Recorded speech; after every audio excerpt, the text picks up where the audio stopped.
My name is Vanessa, and up until a few nights ago, I believed my family loved me. My phone buzzed on the kitchen counter. A video message from Aunt Erica. I tapped the screen, expecting a recipe or a bad joke. Instead, my mother's voice filled the room, accompanied by a harsh, mocking cackle. Then came my brother Trevor's voice. He was bragging. She actually bought it. He said, his words slurring slightly, $65,000, just like that. The bookies are completely off my back. And the idiot drained her own medical fund to do it. My mother chimed in, her tone dripping with absolute pride over the fake lawsuit settlement papers she had personally helped forge. My lungs seized. The phone clattered against the granite countertop. The screen went black. A new notification popped up. This message has been unsent. Aunt Erica had panicked. They thought the secret was safe. They thought they had successfully cleared Trevor's illegal sports gambling debts with my entire life savings. I stared at the dark screen. My jaw clenched so tight, my teeth ached. The illusion was dead. The extortion was real. For my entire life, I was the designated survivor. Growing up, my mother conditioned me to believe that love was a transaction. Whenever the rent was short, whenever Trevor wrecked another car, the burden fell on me. I worked 3 jobs in college. I built a freelance graphic design business from nothing. And every time I managed to save a little piece of security for myself, a family emergency would magically appear. 3 months ago, it was the ultimate crisis. Trevor was facing a massive lawsuit from an at-fault car accident. He was going to jail. My mother wept on my couch. Aunt Erica, a legal secretary, provided the horrifying, official-looking documents. I drained my emergency medical savings money I needed for an upcoming surgery and handed over $65,000 without hesitation. Because that is what family does. They broke me down, convinced me I was saving my brother's life. But sitting in my kitchen, the phantom echo of their laughter ringing in my ears. The reality settled in. They did not love me. They loved my bank account. They viewed my independence as a threat to their survival. And they conspired to keep me poor and submissive. I picked up my phone. My hands were entirely steady. I needed to test the waters. I needed to see exactly how deep the rot went. I opened my messages and typed a very simple text to the family group chat. I cannot cover Trevor's rent this month. I have some unexpected medical expenses. I pressed send. The reaction was instantaneous and vicious. A barrage of gray text bubbles flooded my screen. My mother was the first to strike. What do you mean you cannot cover it? Trevor will be evicted. What could possibly be more important than your own brother? Then came Trevor. You are so incredibly selfish. Vanessa, we are family. You owe us. Aunt Erica chimed in with her trademark passive-aggressive venom. Your mother is crying. Vanessa, I hope you are happy with your little rebellion. Not a single person asked about my medical expenses. Not one person asked if I was okay. The affection evaporated the exact second the money stopped. I stopped typing. I set the phone down and walked into my home office. I opened my locked filing cabinet and pulled out the forged lawsuit settlement papers Aunt Erica had given me. I spread them out on my desk. The fake letterhead, the forged signatures. It was felony wire fraud and extortion, all neatly organized in a manila folder. I opened my laptop. Trevor lived in a luxury corporate rental downtown. A beautiful loft with skyline views. He lived there because it was a month-to-month corporate lease, and I was the primary guarantor. I paid for it through my business account. I logged into the property management portal. It was a Friday night. Trevor was currently hosting a massive patio party. I had seen the invitations on social media. I clicked on the active lease tab. I hit the button labeled Revoke Access and Terminate Agreement. The system prompted me for a confirmation. I clicked yes. I also canceled the high-speed internet package. The corporate smart locks were programmed to engage immediately upon termination. I pictured the music dying out. I pictured the electronic deadbolt sliding shut. Trevor was now legally and physically locked out of his own party, humiliated in front of his entire social circle. 40 minutes later, heavy fists hammered against my front door. The wood rattled in the frame. Trevor was screaming my name. I stood in my hallway, completely silent. I pulled up the Ring doorbell camera feed on my phone. His face was twisted in rage, his eyes wild. He demanded I open the door and fix the glitch. He demanded his money. I tapped the microphone button on the app. My voice piped through the small speaker, echoing on the quiet porch. Look down. Trevor. He blinked, confused, and looked at his feet. Taped to the welcome mat was a heavily highlighted, itemized invoice for exactly $65,000, accompanied by a photocopy of the forged lawsuit. Read it carefully. I said through the speaker, "You have 24 hours to clear your belongings out of that apartment." He kicked the door, screaming that he was going to break my windows. I calmly informed him that the police dispatcher was already on the other line. He froze, his bravado shattering. He turned and marched off into the dark, shouting obscenities into the night. I thought the war was over. I thought they would retreat into the shadows. But 3 days later, they launched their final, desperate counterattack. I was standing in the massive, marble-floored lobby of my biggest corporate client in downtown Phoenix. I was dressed in a sharp suit, preparing for a major pitch. My laptop was already plugged into the lobby's presentation podium via a wired connection, mirroring to the massive digital display board behind the reception desk. Suddenly, the revolving glass doors spun wildly. Catherine and Trevor marched into the lobby. They had tracked my location. They were banking on the ultimate narcissistic weapon, public shame. My mother collapsed to her knees in the middle of the lobby, weeping hysterically. Trevor pointed a finger at me, shouting for the entire building to hear. There she is, the abusive, heartless daughter who threw her own family out onto the street. Executives stopped in their tracks. Security guards reached for their radios. The crowd stared, horrified. They wanted to humiliate me. They wanted to corner me in front of my colleagues and force me to reopen my wallet to save my professional reputation. I stood behind the podium. The air in the room felt incredibly thin, but my mind was crystal clear. I looked at my mother's fake tears. I looked at Trevor's smug, entitled face. I did not yell back. I did not try to defend myself to the crowd. I reached down to my laptop keyboard. I opened the media file I had kept ready for exactly this kind of escalation. I hit play. I reached over and cranked the physical volume dial on the podium to the absolute maximum. The crystal clear audio from Aunt Erica's deleted video blasted through the lobby's high-definition ceiling speakers. She actually bought it.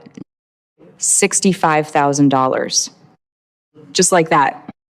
The bookies are completely off my back, and the idiot drained her own medical fund to do it. The laughter echoed off the marble walls. The entire lobby went dead silent. My mother's face turned the color of ash. Her fake tears vanished instantly. She scrambled to her feet, her mouth opening and closing like a suffocating fish. Trevor's face turned violently red, cornered, panicked. and entirely stripped of his public mask. His temper overrode whatever tiny shred of logic he had left. He lunged toward the podium, screaming at the top of his lungs. "We only faked the lawsuit so the bookies would not break my legs. You are rich. You owe us that money." The words hung in the air. A perfect, unforced, HD recorded confession to felony extortion, captured perfectly by the 3 security cameras mounted above the reception desk. The head of building security stepped forward, his hand resting on his utility belt. He ordered the front doors locked for trespassing and immediately dispatched a call to the police. The wait was incredibly short. 2 squad cars pulled up to the glass facade within minutes. I calmly unzipped my leather portfolio and handed the responding officers a thick, pre-prepared manila envelope. Inside were the forged legal documents, the bank transfer receipts for the $65,000, and a flash drive containing the original video and the lobby security footage.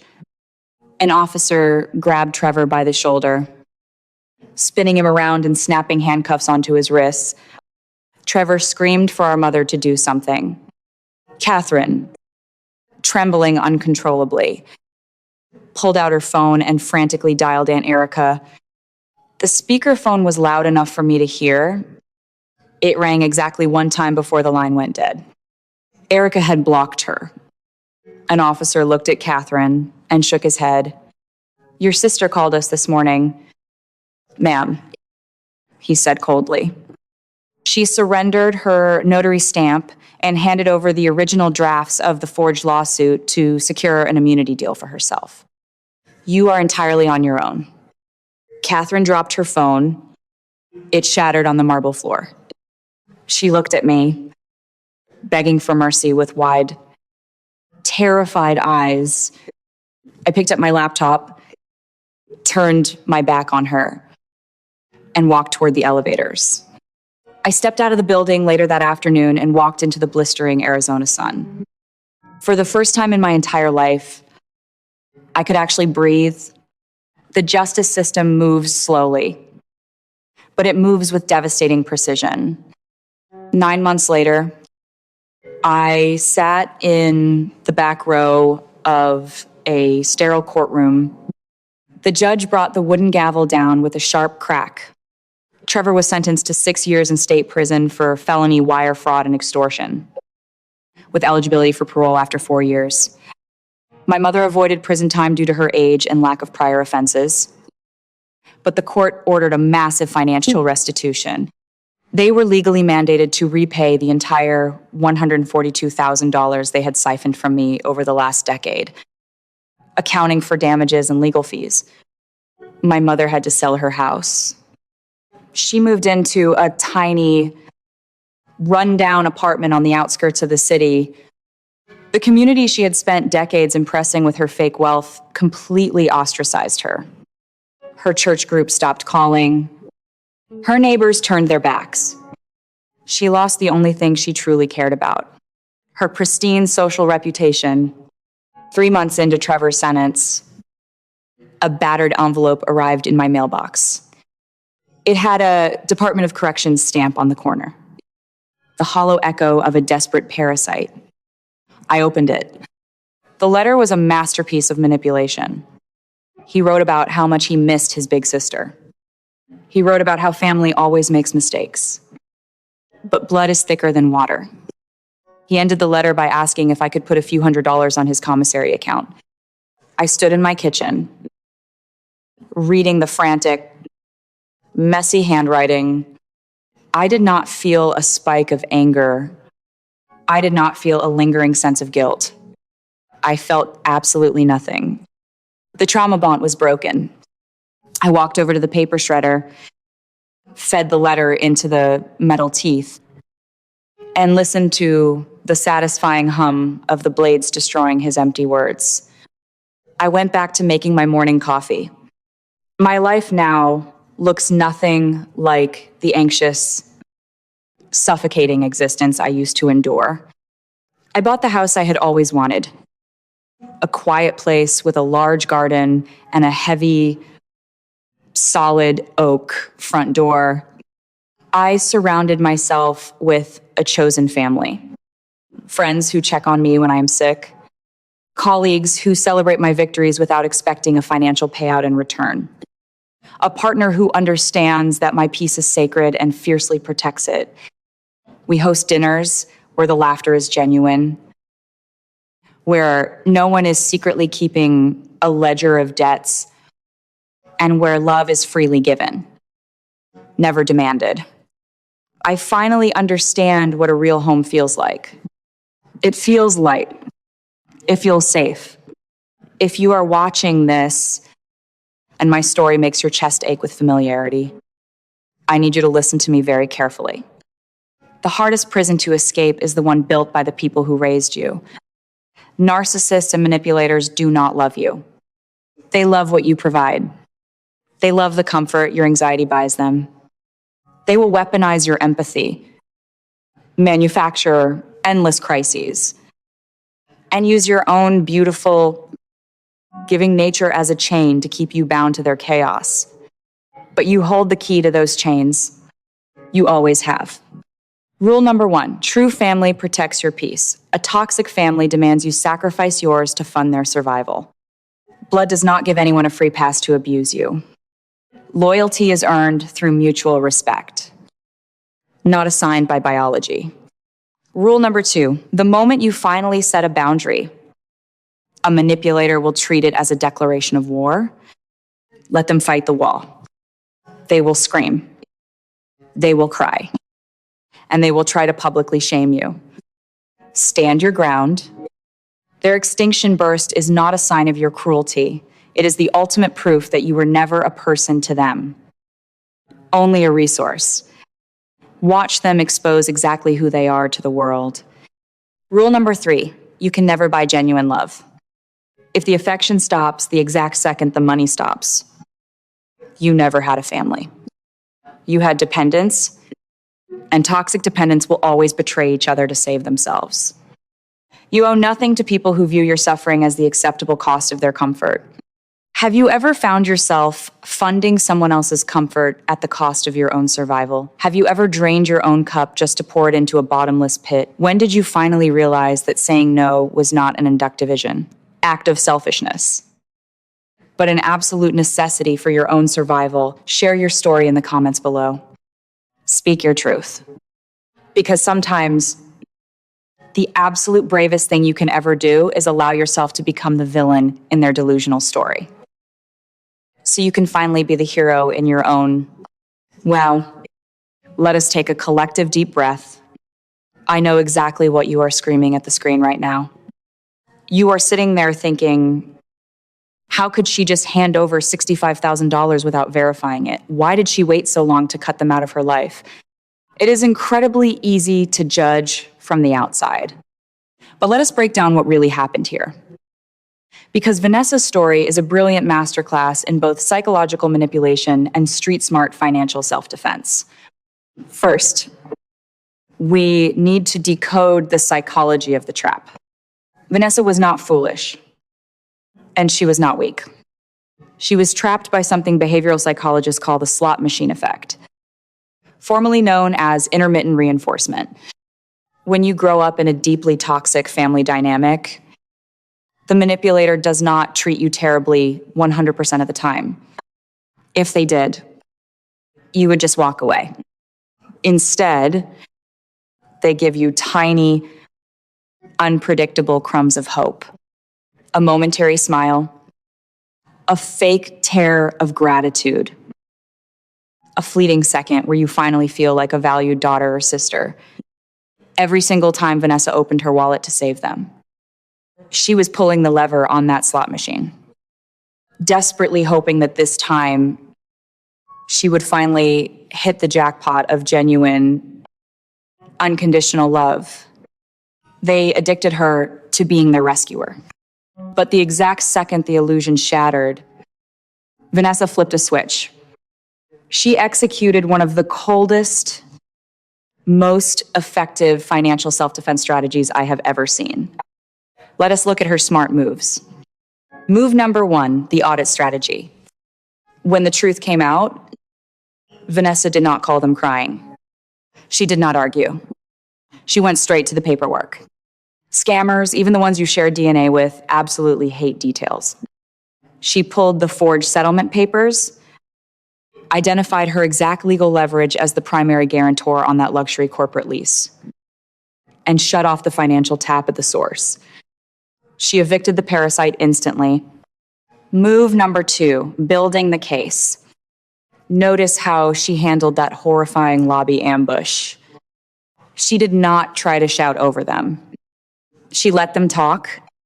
By casting the leaked audio to the presentation board and letting Trevor scream his defense, she secured an unforced, high-definition recorded confession on the building's security cameras. She turned a public shaming attempt into a felony indictment because she kept the receipts. Move number 3, the buyout. Yes, the court ultimately ordered a massive restitution of $142,000. But even if Vanessa never saw a single dime of that cash again, that initial loss was her buyout. Sometimes the money toxic people drain from you is simply the steep price you pay to permanently purchase your absolute freedom. A year later, my life was almost unrecognizable. Not louder, not richer, not more impressive to strangers, just quieter. Safar. Mine. The restitution payments came in slowly. One humiliating, court-ordered transfer at a time. I did not wait for them to feel whole. I learned that healing cannot depend on whether the people who broke you finally decide to repay the debt. Money can be returned. Time cannot. Trust cannot. The years I spent shrinking myself to keep Trevor comfortable were gone. But the woman who walked out of that corporate lobby with her laptop in her hand was still here. And for the first time, she belonged entirely to herself. My surgery was eventually rescheduled. I remember lying in the hospital recovery room, staring at the pale ceiling tiles, feeling the anesthesia fade from my body. My phone sat beside me, silent, no frantic message. No guilt trips. No mother demanding money while pretending to worry. Just silence. Beautiful. Clean silence. For most people, silence feels empty. For me, it felt like proof. Proof that no crisis was waiting to swallow my paycheck. Proof that no one could turn my pain into their excuse. Proof that I had finally stopped confusing chaos with love. Months after Trevor went to prison, my mother tried one last time. A handwritten letter arrived with shaky blue ink and no return address. She wrote that she was lonely. She wrote that people in town treated her differently now. She wrote that I had always been the strong one, and strong daughters should forgive weak mothers. I almost laughed. There it was again. The same old trick. Dressed up in softer language. She was not sorry for what she had done. She was sorry that the mirror had finally turned toward her. She missed the version of me who absorbed every consequence and called it loyalty. I folded the letter carefully, placed it back inside the envelope, and mailed it to my attorney. No reply. No emotional speech. No final confrontation. That was my real victory. Because toxic people do not always lose when they are punished. Sometimes they lose when they can no longer reach you. I rebuilt my business with the same steady discipline I once wasted on rescuing my family. I stopped taking emergency calls from adults who manufactured their own disasters. I raised my rates. I chose better clients. I bought fresh flowers every Friday, not because anyone was coming over, but because my home finally deserved beauty that was not staged for someone else's approval. And slowly, the woman in the mirror changed. Her shoulders dropped. Her eyes softened. She stopped flinching every time the phone rang. She stopped apologizing before she spoke. She stopped explaining why she deserved basic peace. If you are still trapped in a family system that only loves you when you are useful, please hear this clearly. You are not selfish for surviving. You are not cruel for closing the account. You are not heartless for refusing to finance people who would step over your body and complain you were blocking the hallway. A real family does not drain your medical fund and laugh about it. A real family does not weaponize your kindness. A real family does not call your boundary a betrayal because they lost access to your wallet. Sometimes the most loving thing you can do for yourself is stop proving you are worthy to people committed to misunderstanding you. Let them tell the story where you are cold. Let them say you changed. Let them call you ungrateful. Their version of events is not your prison anymore. Trevor once told me I owed him because we were family. Now I know the truth. I owed myself safety. I owed myself rest. I owed myself a future that did not require bleeding on command. So I paid the final price. I lost the illusion. I lost the fantasy of the mother I wished I had and the brother I kept trying to save. But in exchange, I gained something they could never steal again. My peace. And this time, no one gets the access code. Here is the ultimate verdict. Toxic people view your boundaries as a challenge and your empathy as an ATM. You cannot negotiate with a parasite. You can only cut the host connection. Vanessa bought her life back the second she stopped funding their illusions. Now, I want to hear from you. Have you ever had to financially or emotionally audit a relationship and cut your losses to save yourself? Drop your story in the comments below. Hit that subscribe button for more real talk on protecting your peace, your sanity, and your wallet. Stay smart. And remember, your worth is never measured by what you can finance for someone else.